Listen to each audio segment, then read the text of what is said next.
Ya, lanjut di sini ya. Ya,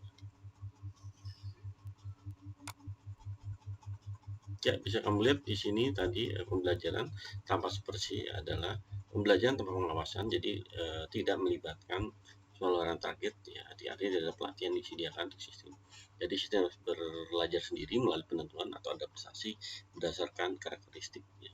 Artinya datanya tidak berlabel ya. Jadi contoh pembelajaran adalah pada algoritma yang lebih fit dibandingkan pembelajaran yang terbimbing. Jadi kita bisa memilih informasi yang langka dan tidak sama sekali. Jadi ini akan menciptakan lingkungan yang kurang dapat dikelola karena mesin atau sistem pasti ingin memberikan hasil untuk bagi kita. Jadi tujuan utama di pembelajaran tadi ya tanpa pengawasan yaitu mencari entitas seperti kelompok, klaster atau pengurangan dimensi dan melakukan estimasi kepadatan. Berikutnya adalah definisi supervised learning atau pembelajaran dibimbing, yaitu metode yang melibatkan pelatihan sistem atau mesin di mana set pelatihan bersama dengan pola target atau output nanti diberikan ke sistem untuk melakukan tugas. Jadi biasanya nanti supervisi mengamati dan membantu pelaksanaan tugas, proyek atau aktivitas di mana pembelajaran diawasi ya supaya dijalankan. Jadi pada dasarnya diterapkan di jaringan regresi misalnya cluster atau neural machine learning. Nah sekarang di sini bisa kamu lihat jadi model yang biasa membuat model dengan pengetahuan, jadi biasa memfasilitasikan prediksi interaksi masa depan atau prediksi ya ke depannya menggunakan set data label ya, jadi jaringan saraf tiruan juga bisa, kemudian jaringan yang menggunakan hubungan dengan pola keluaran. Jadi kesimpulannya, pembelajaran yang diawasi adalah teknik yang menyelesaikan tugas dengan memberikan pelatihan berupa pola masukan dan keluaran yang ke sistem, sedangkan pembelajaran tanpa pengawasan adalah teknik belajar mandiri di mana sistem harus menentukan fitur populasi masukan dengan sendiri dan tidak ada kumpulan kategori sebelumnya atau sebelum digunakan. Ya, berikutnya kita masuk ke teori probabilitas ya. Apa sih probabilitas? Jadi bisa kamu lihat di sini.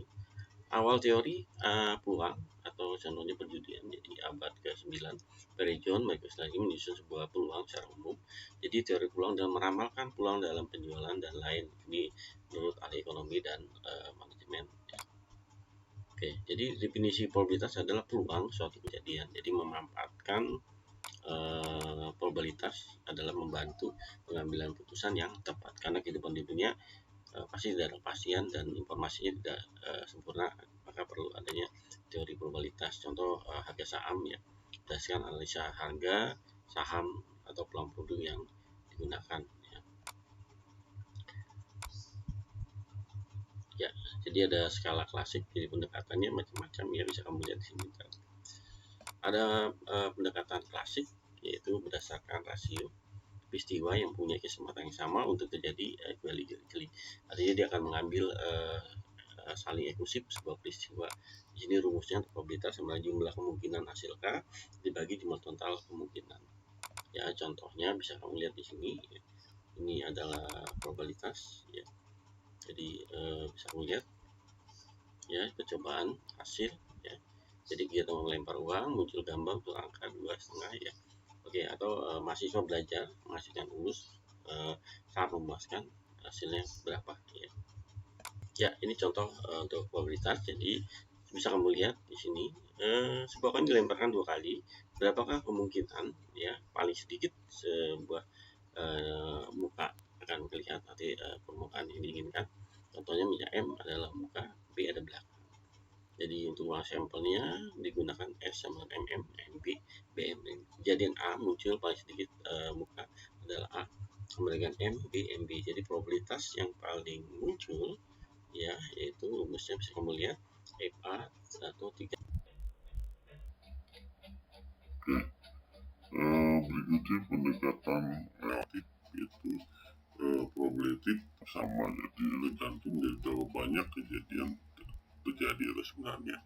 Jadi rumusnya bisa komplit jadi 5 peristiwa dibagi jumlah total percobaan. Contoh kegiatan pembelian saham ya 3 transaksi terdiri 2455 juta ya jual, kemudian beli 545 juta.